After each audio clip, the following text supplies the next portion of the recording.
और जिन जिन नामों को अनाउंस किया गया उनमें बहुत सारे नाम ऐसे हैं जिनको देखकर लगता है कि वो अपना ही हित नहीं सोच रहे हैं, अपने साथ साथ शायद वो विपक्ष का भी और टीएमसी का हित भी सोच रहे हैं। तो इसलिए तो मैं कहूँगा इस सोच के लिए उनको बधाई देता हूँ।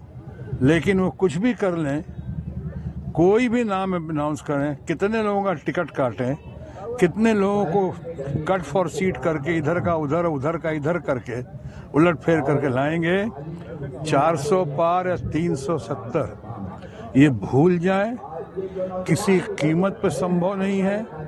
उन्होंने पुनः यहाँ आकर हमारे मित्र और भारत के माननीय प्रधानमंत्री नरेंद्र मोदी जी ने पुनः ममता जी का बहुत ही अपमान किया है।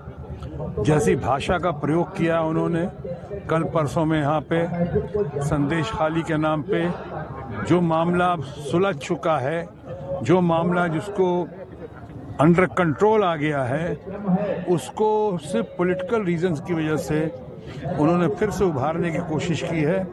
और इस तरह से उभार कर उन्होंने जिस तरह का भाषा का प्रयोग किया, जैसे पिछली बार दीदी वो दीदी करके जनता उसको आज तक माफ़ नहीं की उनको, उसके लिए इस बार भी जिस तरह का भाषा का प्रयोग किया है वो निंदनीय है, शर्मनाक है प्रधानमंत्री पद के लिए और हमारे मित्र माननीय नरेंद्र मोदी जी के लिए ये शोभा नहीं देता।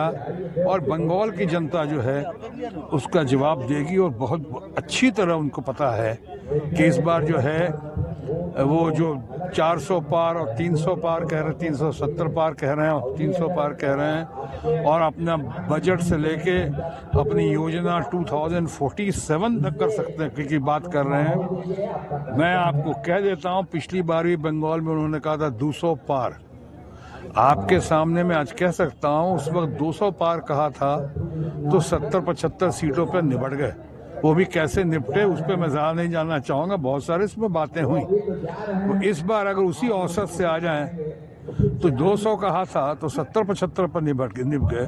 अब 400 पार कह रहे हैं तो यहाँ भी उन्होंने 150 पौने 200 पर निपट जाएंगे, इससे आगे नहीं बढ़ सकते। अगर गलत फहमी में तो भूल जाए। वैसे जिस तरह के नामों की घोषणा की है और अभी आज आपने जैसा बताया, मैं फिर से कहूँगा कि उनका इंटरनल अफेयर है, जिसका करें, लेकिन मैं इनमें से बहुतों को नहीं जानता हूं और ना ही मेरे अंदर कोई ऐसी प्रतिस्पर्धा की कोई दौड़ है उनके लिए, उन लोगों के लिए। मेरे पास मुझे आसनसोल की और बंगाल की जनता का, बिहार की जनता का, झारखंड, उड़ीसा, पूरे देश जो मिनी हिंदुस्तान है आसनसोल, उसकी जनता का भरपूर आशीर्वाद है। और मैं समझता हूँ इस बार फिर आप लोग के सहयोग से, जनता के आशीर्वाद से तमाम पुराने हम कीर्तिमान एक नए तरीके से स्थापित करेंगे। ये उम्मीद भी है, ये कामना भी है और ये मेरी प्रार्थना भी है। बिहार के दो माटी के लाल, एक शत्रुघ्न सिन्हा, दूसरे पवन सिंह, आज पश्चिम बंगाल आसनसोल की धरती पे चुनाव लड़ रहे हैं, क्या इसका प्रभाव पड़ेगा? मैं कैसे जानता हूँ, मैं तो जानता ही नहीं हूँ। कहीं ऐसा है, अभी आप जो कह रहे हैं मुझे तो ये भी नहीं पता है बिहार में हैं, कहाँ से हैं, या मैंने कुछ तारीफ सुनी है कलाकार सिंगर के तौर पे कि भोजपुरी फिल्मों में चाहे कुछ जगह उनका, लेकिन मुझे नहीं पता है कि वो बक्सर से हैं कि वाराणसी से हैं, यूपी से हैं कि बिहार से हैं। लेकिन जहां से भी हैं सबको चुनाव लड़ने का अधिकार है, ये लोकतंत्र है। अगर उनको चुनाव लड़ने के लिए भेजा गया है तो ये मायने नहीं रखता कि उनके अगेंस्ट में कौन है, मैंने क्या रिकॉर्ड कायम किया और क्या रिकॉर्ड कायम करूंगा, ये नहीं। मतलब है कि लोकतंत्र में सबको चुनाव लड़ने का अधिकार है और वो आ रहे हैं, तो मैं भी उनके लिए अपनी शुभकामना और शुभाशीष रखता हूँ। फैसला जनता करेगी।